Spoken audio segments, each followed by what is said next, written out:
আসসালামু আলাইকুম রহমতুল্লাহি ওয়া বারাকাতুহু। আমরা ছোট সময় থেকেই একটা শিক্ষা সংক্রান্ত ছোট্ট ইংরেজি ডায়ালগ আমাদের শ্রদ্ধেয় শিক্ষকদের থেকে শুনে আসছি এবং এটা চর্চা করে আসছি। Career without character is more dangerous then a lion. আপনার শিক্ষা থাকবে, তার সাথে চরিত্র থাকবে না। যদি এটা হয়ে যায় তাহলে জাতির সংকটটা এতখানি ভয়াবহ হয় যে কেরিয়ার উইদাউট ক্যারেক্টার, শিক্ষা আছে, যোগ্যতা আছে, দক্ষতা আছে, কিন্তু তার মধ্যে চরিত্র নাই, মূল্যবোধ নেই, নৈতিকতা নেই, ভ্যালুস নেই, মোরালিটি নেই। যদি এটা হয়ে থাকে is more dangerous then a lion. এটা একটা জাতির জন্য বন থেকে সিংহ বেরিয়ে আসাটা যেমন ভয়ানক, এরকম কিছু শিক্ষিত, দক্ষ, অনৈতিক এবং চরিত্রহীন মানুষ তৈরি হওয়াটা তার চেয়ে ভয়ানক। আমরা কি এটা শুধু ডায়ালগে দেখেছি না আসলে বাস্তবেও দেখেছি? আপনি দেখেন, আমাদের যদি বিগত 15 বছরে ধর্ষণের চিত্রগুলো পর্যালোচনা করা যায় তাহলে বাংলাদেশের গবেষণা বলে যে ধর্ষণের 85% ঘটেছে বিশ্ববিদ্যালয় কলেজগুলোতে, আর 15%-এর নিচে ঘটেছে গ্রামগঞ্জে অঞ্চলগুলোতে। তার মানে প্রমাণিত হয় যে যত ভয়াবহতা শিক্ষার দিকে এগিয়েছে তত অশ্লীলতা, বেহায়াপনার প্রভাব এবং বিস্তৃতি, ব্যাপকতা তার চেয়ে বেশি লাভ করেছে।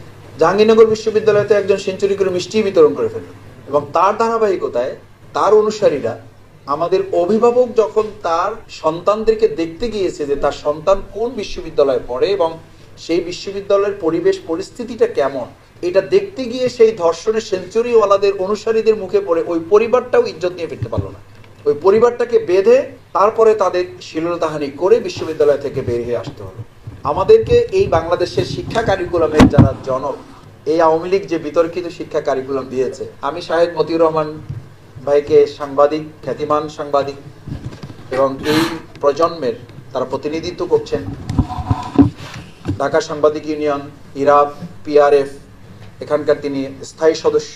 আমি তাকে অনুরোধ করব যে আওয়ামী লীগের বিতর্কিত কারিকুলাম শুধু নয়, গোটা বাংলাদেশকেই তো গোটা পৃথিবীর মানচিত্রে আমাদেরকে আসলে বিতর্কিত জাতি এবং দেশ হিসেবে তারা উপস্থাপন করেছে। দেশটাকে বিতর্কিত করেছে, জাতিকে বিতর্কিত করে ফেলেছে। উন্নয়নের রোল মডেলের নামে আসলে তো আমাদেরকে দুর্নীতির রোল মডেলে উপস্থাপন করা হয়েছে। হাইওয়ে এক্সপ্রেসে উঠানোর পরিবর্তে মূলত হাইওয়ে অশ্লীলতার বেহায়াপনে আমাদেরকে তুলে দেওয়া হয়েছে। হাইওয়ে এক্সপ্রেসে তুলে দেওয়া হয় না, হাইওয়ে অশ্লীলতায় তুলে দেওয়া হয়েছে। কারণ তাদের দলের সহযোগী কর্মীরা যারা আমাদেরকে বলে যে দেশের ইসলামপন্থী হুজুরেরা নারীদেরকে তাদের দলে আশ্রয় কম দেয় এবং তাদের নেতৃত্বের আসনে নিয়ে আসে, আর তাদের দলের কর্মীরা যখন প্রকাশ্যে বলে বেড়ায় যে আমার দলের নেতাদের কাছে যদি আমরা নিজেদেরকে প্রকাশ্যে বিলিয়ে দিতে না পারি তাহলে আমরা একটা ইউনিটের পদও পাই না। আমরা ধিক্কার জানাই এ সমস্ত রাজনৈতিক নেতৃবৃন্দের, তাদের সংস্কৃতির নামে তারা বাংলাদেশের রাজনীতিটাকে বিতর্কিত না, বাংলাদেশের রাজনীতিটাকে তারা ধ্বংস করে এটা কবর রচনা করে চলে গেছে। কেন হয়েছে এটা আমরা এটাও জেনেছি। অজ্ঞতাটা বা এই মৃত্যু উপত্যকায় আমরা কেন ধাবিত হয়েছি? ধাবিত হয়েছে এই জন্য যে আমাদের শিক্ষা সম্পর্কে একটা ধারণা আছে। আমরা বলে থাকি যে আওয়ার নলেজ ব্রিংস আস নিয়ারার টু ইগনোরেন্স। আমাদের শিক্ষা যখন আমাদেরকে অজ্ঞতার দিকে, অন্ধকারের দিকে নিয়ে যায়, hour ignorance brings us নিয়ারার to death, আসলে এটা আমাদেরকে একটা মৃত্যুর দিকে নিয়ে যায়।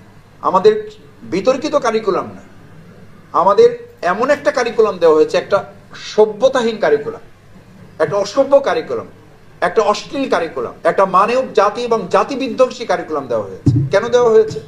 যে জাতির সামনে তার কোনো লক্ষ্য থাকে না, উদ্দেশ্য থাকে না, গোল থাকে না, টার্গেট থাকে না। আপনারা দেখবেন গ্রামে গঞ্জে আমাদের যখন খেলা হয়, খেলায় আমরা জিজ্ঞেস করি খেলা কেমন হয়েছে, তো লোকেরা বলে খেলা খুব ভালো হয়েছে। বলে যে গোল কেমন হয়েছে, বলছে গোল একটাও হয়নি। তো বলেছে এমন কি ভালো খেলা হয়েছে যে কোনো গোলই হলো না? তো এটাকে বলা হয় গোল মুক্ত ভালো খেলা। আমাদের বিগত 15.5 বছরের যে সরকার, এই সরকার উন্নয়নের কথা বলেছে, এই সরকার আমাদের দেশকে অগ্রগতির কথা বলেছে। আমাদের দেশকে কখনো সিঙ্গাপুর বানানো হয়েছে, আমাদের দেশকে কখনো আমেরিকা, চায়না, জাপান বানানো হয়েছে। প্রকৃতপক্ষে আমাদের দেশকে আসলে আওয়ামী জাহিলিয়াত থেকে আইএমএ জাহিলিয়াত বানানো হয়েছে। এটাকে না সিঙ্গাপুর বানানো হয়েছে, না আমেরিকা বানানো হয়েছে। প্রকৃতপক্ষে আওয়ামী জাহিলিয়াত তারা নতুন করে এটাকে একটা আইএমএ জাহিলিয়াত অন্ধকারের দিকে নিয়ে গেছে, কারণ তাদের মূল ভিত্তিটা তারা তৈরি করেছে। আপনারা জানেন ফেরাউন, নমরুদ, হামান প্রত্যেকে তার জাতি ধ্বংস করার জন্য প্রথমে তারা বিসিএস এ হাত দেয়নি। ওই সময় তারা হাত দিয়েছে সেনাবাহিনীতে না, ওই সময় তারা হাত দিয়েছে অর্থনীতিতে না, ওই সময় তারা ব্যবসাতে হাত দেয়নি, তারা প্রথম হাত দিয়েছে শিক্ষা কারিকুলামে।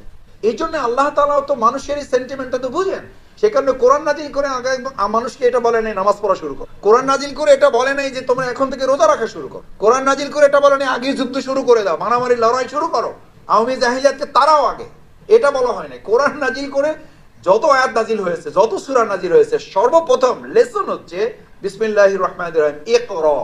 This is primary stage, is a basic stage, it is platform. এই প্ল্যাটফর্মটা যদি ঠিক না থাকে, আপনার মূলের গাছের মূল যদি ঠিক না থাকে, এই জন্য মাওলানা দেলোয়ার হোসেন সাইদি রাহিমাহুল্লাহর কথা না বললে হকাদায় হবে না, যে আপনারা আমাদেরকে যতই নাড়াচাড়া করেন, আপনারা তো পাতায় পাতায় ডালে ডালে চলেন, আর আল্লাহ আমাদেরকে শিকড়ে ঢুকিয়ে দিয়েছেন, কারণ আমরা ইকরা থেকে শুরু করেছি, আর আপনারা তো শুরু করেছেন একদম আগা থেকে। তো যার কারণে আমরা গোড়ায় যারা আছি, যদি একটু নাড়াচাড়া করি, তো এমন জায়গায় গিয়ে পড়বেন যে বঙ্গোপসাগর ছাড়াইয়া শেষ পর্যন্ত আপনাদের পৈতৃক নিবাসী ঘুরে ফিরে যাইতে হবে। তো এখন পৈতৃক নিবাসী কিছু লোকও দেখা যায়, আবার তাদের পার্কেও কিছু লোককে আমরা ঘুরতে ফিরতে দেখি, এবং তাদের মধ্যে আবার ফোনালাপ দেখি যে টাকা পয়সা শেষ হয়ে গেছে, কিছু পাঠাও, না হলে পার্কেও আর থাকার অবস্থা নাই। এই শিক্ষা ব্যবস্থা এমন বিচারপতি তৈরি করে, যে বিচারপতিকে কলা পাতায় শুয়ে থাকতে হয়, তার গলায় গামছা লাগাতে হয়। এটা এই শিক্ষা ব্যবস্থার ফল। এই শিক্ষা ব্যবস্থার ফল এটাও যে আমাদের ব্যাংক ডাকাতি করে তারা গোটা বাংলাদেশকে কিনে নেওয়ার মালিক হওয়ার পর তাদের কপালে একখান জিন্সের প্যান্টও জুটে নেই, কারণ তারা শিক্ষা ব্যবস্থা শেষ করেছে।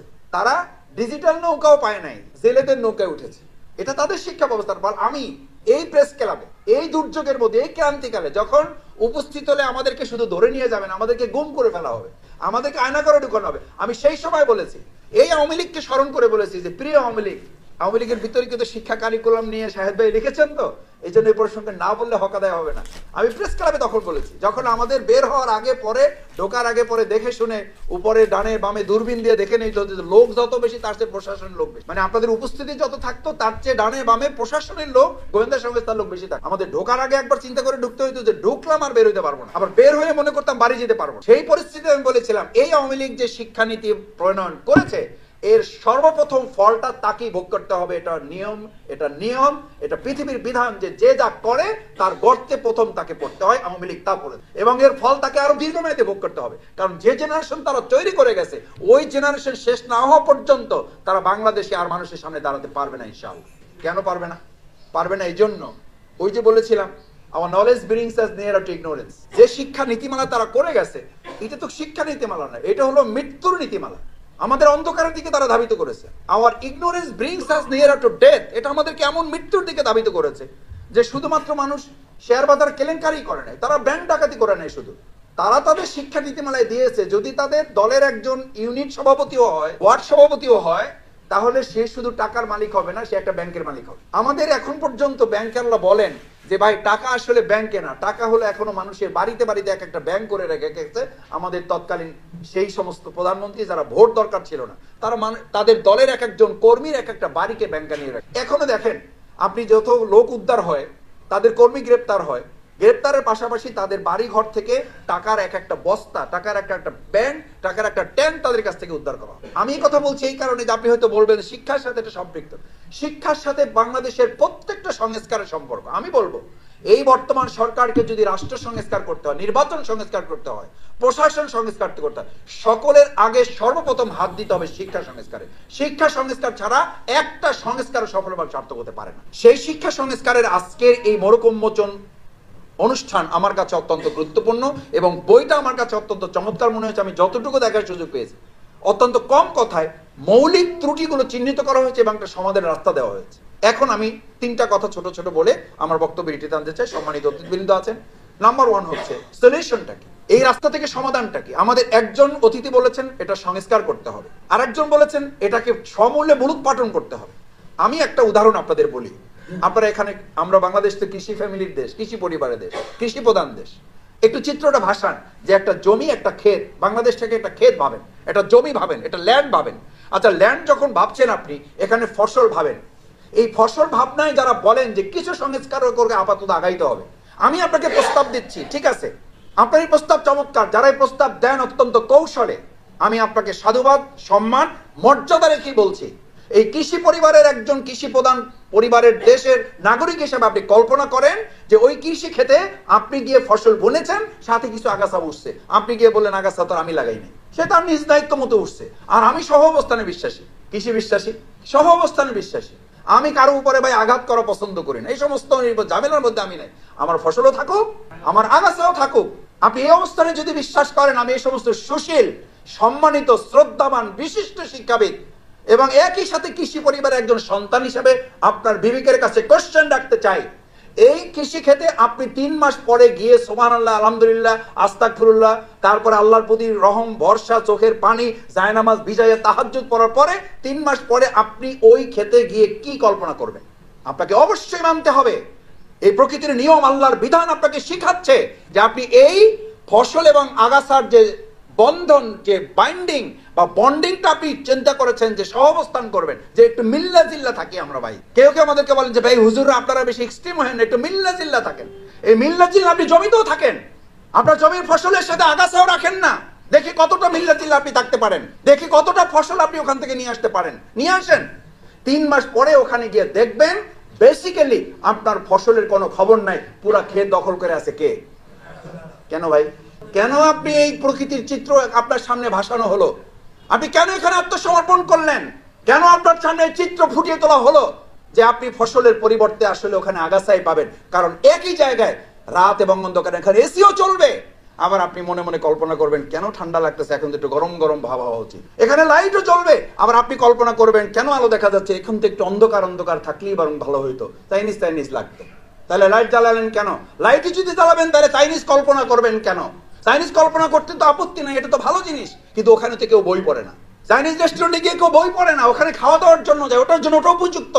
আপনি কল্পনা করবেন বই পড়ার জগৎ, শিক্ষিত জাতি, আর সেখানে কল্পনা করবেন লাইটও জ্বলবে, অন্ধকার অন্ধকার ভাবও থাকবে। আপনি কল্পনা করবেন ফসল পাবেন, সেখানে আগাছা সহ কল্পনা করবেন, কিভাবে হবে? আবার আমাদেরকে যখন বলা হবে আপনারা এই নিয়ে প্রতিবাদ করেন কেন, এটার একটা চমৎকার উদাহরণও এই কৃষি ক্ষেতের সাথে সম্পৃক্ত বলে বলছি। এটাকে একটা কৃষিক্ষেত ভাবেন। যখন ফসলটা ফলান, আগাছাটা দূর করলেন, মাস 2 পর যখন ফসল একটু বড় হয়, সবুজ তরতাজা কেবল টসটসে, ফসল ধরতে যাবে, ওই সময় খেয়াল করবেন যে ওই আগাছা এবং ফসল দুটাই যখন থাকে, পোকাগুলো আগাছার উপরে পড়ে না। পোকাগুলো কোথায় পড়ে? আচ্ছা আপনি বলেন, পোকার মাথায় এই চিন্তা কে ঢুকাইছে? পোকার মাথায় এই চিন্তাটা কে ঢুকালো যে আঘাতটা, কামড়টা, অ্যাকশনটা, আক্রমণটা, হামলাটা করতে হবে আগাছায় না, কোথায়? ফসলে করতে হবে।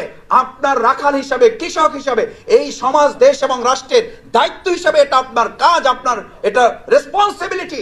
নাগরিক হিসেবে এটা আপনার কাজ। শুধু খেয়ে পরে বেঁচে থাকলাম, শফিকুল ইসলাম মাসুদ আমি একটা পোস্ট পজিশন নিয়ে আসি, চললাম ফিরলাম, ঘুরলাম দেখলাম, কোনো কিছু শুইলাম না, কোনো ঝইঝামেলার মধ্যে গেলাম না, কারো শত্রুতে পরিণত হইলাম না। আপনাকে ভাবতে হবে এই পোকার মাথায় ঢুকানো হয়েছে যে আঘাতটা করতে হবে ফসলের উপরে। আল্লাহ তাআলা দেখতে চান প্রকৃতির নিয়মে যে কৃষকের হিম্মত, বলিষ্ঠতা আছে কিনা, যে ফসল হয়ে যাওয়ার পরও এখনো অনেকে বলে ভাই অমুক জায়গায় প্রেসিডেন্ট হয়ে গেছে, শুনলাম যে আমাদের দেশেও নাকি কিছু একটা হইতেছে। আমি বললাম হ্যাঁ, ঘটনা সত্য। তো বললাম কেন ভাই এটা মনে করতেছেন? বলছে চাঁদ ওঠে আকাশে, ফকির হাসে রাস্তাঘাটে। চাঁদ উঠছে কোথায়? আকাশে। আর ফকির এদিকে কল্পনা করে দেহের মোটামুটি বাসর রাত চলে আসছে, খবরই নাই কোনো কিছুর। তা আমাদের দেশে এরকম কিছু অজ্ঞমূর্খরা আছেন যে কোথায় পৃথিবীর একজন রাষ্ট্রপতি নির্বাচিত হয়েছেন, আকাশে কোন জায়গায় চাঁদ উঠেছে, আর আমাদের দেশে কিছু ফকির মিসকিনরা আছে, দেউলিয়া যারা, ইয়াতিম লীগ বলে কেউ কেউ বলেন, আমি ওই নামে যাচ্ছি না, ফেসবুক লীগ বলেন, প্রচার কি, এরপরে অপপ্রচার লীগ বলেন, মানে নানান নামে। মূল সংগঠন তো নাই, মূল গাছ যখন না থাকে ওখানে আগাছা কি হয়? পরিপূর্ণ আগাছায় পরিপূর্ণ এই সমস্ত দলগুলো, এরা মিলে এখন এই চাঁদ আকাশে উঠছে কোথায়, আর সেটাকে কামনা করে এখন কেউ কেউ নিজেরা ফকির বেচে হাসাহাসি চলতেছে, যে ঘোষণা দিচ্ছে যে তোমরা ইয়া নিয়ে নেমে যাও, সেই দেশের প্রেসিডেন্টের ছবি নিয়ে নামো। ফেসবুকের কথোপকথন দেখলাম, আমি জানি না ঠিক সত্য না মিথ্যা, আমার ধারণা এটা মিথ্যাই হবে। যদি সত্য হয়ে থাকে তাহলে এই ষড়যন্ত্র যারা করেন তার অর্থ হলো ইতিপূর্বেও তারা এই ষড়যন্ত্র করেই ক্ষমতায় ছিলেন, ভবিষ্যতেও তারা জনগণের ভোটের সমর্থনের তোয়াক্কা না করে এই ষড়যন্ত্র করে আবার তারা ক্ষমতায় আসতে চান। এই দেশের মানুষ ষড়যন্ত্র করে ক্ষমতায় আসার দিন ভুলে যাওয়ার কবর রচনা করেছে। কারণ বাংলাদেশের স্বাধীনতা সার্বভৌমত্বের অস্তিত্ব নিয়ে থাকবে এরকম একটা শিক্ষা কারিকুলাম এদেশে তৈরি আছে। ভবিষ্যতে এটাকে আরো মজবুত করে, আমি মনে করি এটাকে সংস্কার না, এটাকে সমূলে এমন জায়গা থেকে তৈরি করতে হবে যেই জায়গার নামই হবে, আমি বিশ্ববিদ্যালয়ের একজন আমার শ্রদ্ধেয় শিক্ষক ছিলেন, উনি মেডিকেল থেকে পড়াশোনা করেছেন, বিশ্ববিদ্যালয়ে আমাদের একটা প্রোগ্রামে বক্তৃতা করতে এসেছিলেন, যে আমি যখন মেডিকেলে পড়াশোনা করি তখন আমার প্র্যাকটিক্যাল যখন সেশন চলতেছে, আমার প্রিন্সিপাল আমাকে বলল প্র্যাকটিক্যাল সেশন চলতেছে, এখন নামাজের ছুটি নাই। আমি এই কথাটুকু বলে শেষ করছি, নামাজের ছুটি চাইতে গেলেন, উনি বললেন যে দেখো বাবা, science and Islam cannot go together, বিজ্ঞান এবং ইসলাম একসাথে চলেন। আজকের যুগে কেউ কেউ আধুনিকতার যুগে আমাদেরকে এই কথা বলতে শিখান, কেউ কেউ বলেন। দুর্ভাগ্য হচ্ছে কোনো কোনো ক্ষেত্রে আমাদের কোনো কোনো আলেমরাও এটা বলেন। আমি মাদ্রাসার সামনে গিয়ে